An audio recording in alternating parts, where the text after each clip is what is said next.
mean newborn literally, along with the litany of universal realizations, of new and daunting responsibilities, of advancing age, I was aware too, however vaguely, that whatever personal identity I had previously inhabited, I had now crossed into something new and different.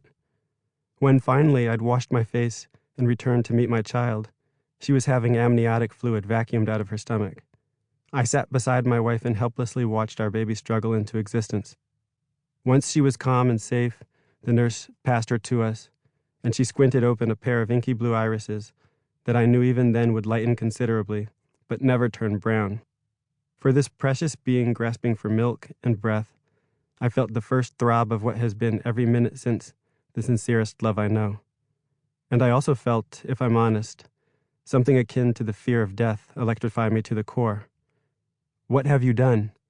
The voice of my superego or something far stricter demanded from some distant region of my mind, well beyond conscious control. What have you done? I willed it to silence. An hour or so later, when Valentine and the baby were asleep for the night, I fell back into a taxi, my own brown eyes absent-mindedly retracing that beautiful and quasi-foreign route. I have spent my whole life earnestly believing the fundamentally American dictum that a single drop of black blood makes a person black, primarily because they can never be white. I say fundamentally American because elsewhere it is not the same. In Brazil, for example, a drop of white blood makes someone not black. Before my daughter Marlo was born that night in Paris, I'd never remotely questioned the idea that, when the time came to have them, my children would be black like me. They would be mixed, yes, but that's a matter of degree for all of us whose roots stretch back far enough. As far as I was concerned, they'd be as black as Frederick Douglass, or W.E.B. Du Bois, Lenny Kravitz, or Halle Berry. Blackness as an either-or truth was so fundamental to my self-conception that I'd never rigorously reflected on its foundations. My own father, whom we call Pappy in a nod to his southern roots, is a red-brown man.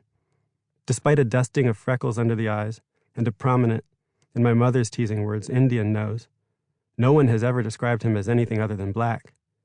His appearance, along with the strength of his persona, allowed me to assume that the Williams family identity would forever be in his image, even though my mother is unambiguously white, blonde-haired, blue-eyed, and descended on all sides from Northern European Protestant stock. When my father was my baby's age, there were still horse-drawn buggies and outhouses where he lived.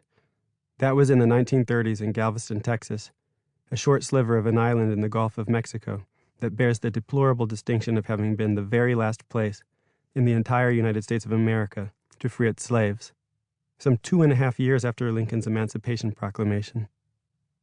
Never a rich man, Pappy, whose own grandfather was born in the final year of chattel slavery, nonetheless leveraged an education to leapfrog several generations and get us into the kind of middle-class environment my brother and I were able to believe was normal.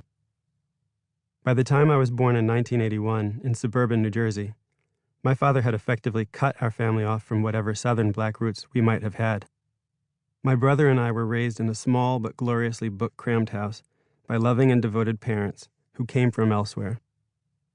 They kept few photographs or clues to the past and valorized individuality, cultivation, and self-creation over membership in any particular lineage or clan. I did not have the language for it then, but compared to all of my Polish and Italian and Puerto Rican and Black and Irish and Catholic neighbors and classmates, what was odd about my parents was just how anti-tribal they seemed. We did not belong to any collectives. My mother is a devout Christian, but her faith was a private matter, and it was only after my brother and I left the house that she began attending services again. Though we always went to Catholic schools as a means of getting us out of our own little town, I realize now my parents prohibited us from attending Mass.